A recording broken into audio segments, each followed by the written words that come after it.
On the vast Kazimba Grasslands, Cairo was once the majestic leader of the pride. His roar once echoed throughout the grasslands, terrifying his enemies and making his own kind respect him.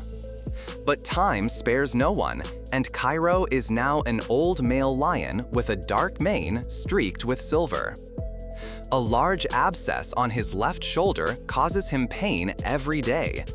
Every step feels like a knife cutting into his flesh. The pain makes him irritable, impatient, and no longer has the strength to chase after prey. Every time he turns his head, Cairo's facial muscles twitch in pain. His bright yellow eyes now only shine with a hint of fatigue. The females in the pride gradually leave him, looking for stronger males to survive. No longer having the strength to protect their territory or hunt, Cairo is forced to leave the pride, alone on an aimless journey. He trudges through dry yellow grass, through barren thorn bushes, under the scorching noon sun. Every touch of the abscess made Cairo shiver in pain.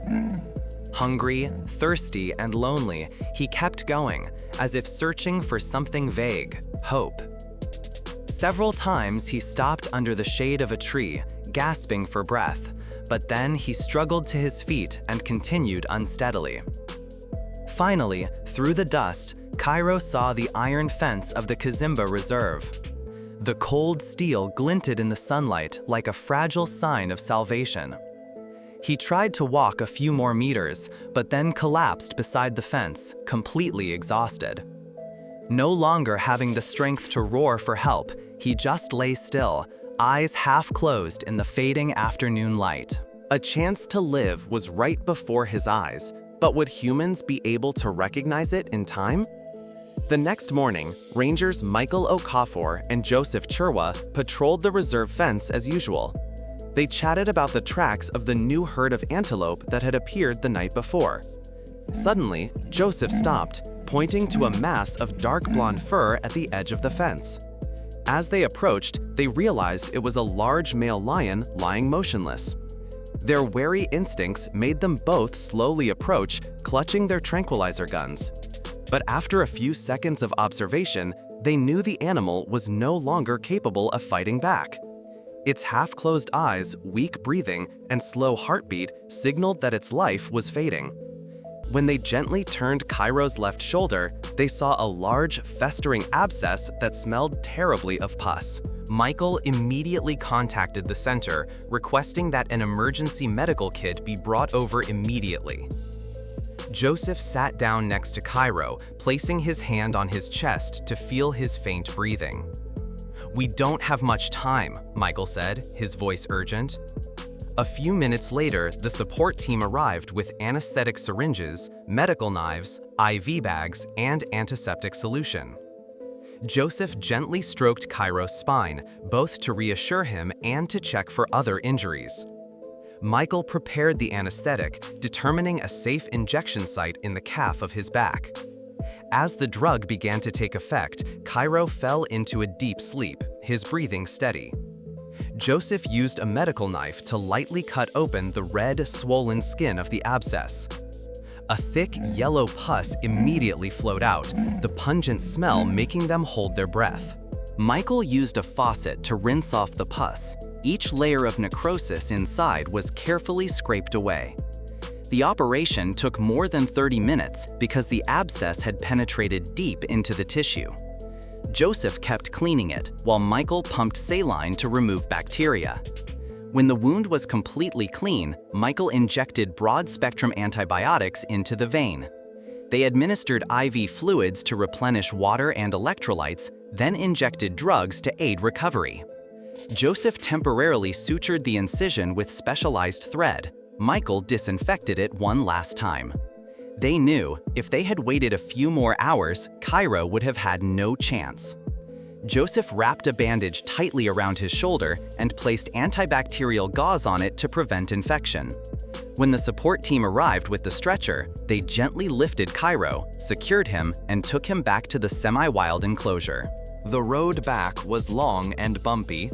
the sound of wheels grinding on red dirt mixed with urgent footsteps. Cairo was placed in a covered enclosure with grass, clean water, and soft food. Joseph adjusted the IV, Michael noted. Abscess surgery, Cairo, 3 days observation. They sat down on the grass, relieved after nearly 2 hours of tension. The cool afternoon wind blew, carrying the scent of new hope. 2 hours later, Cairo woke up, his head raised alertly but weakly.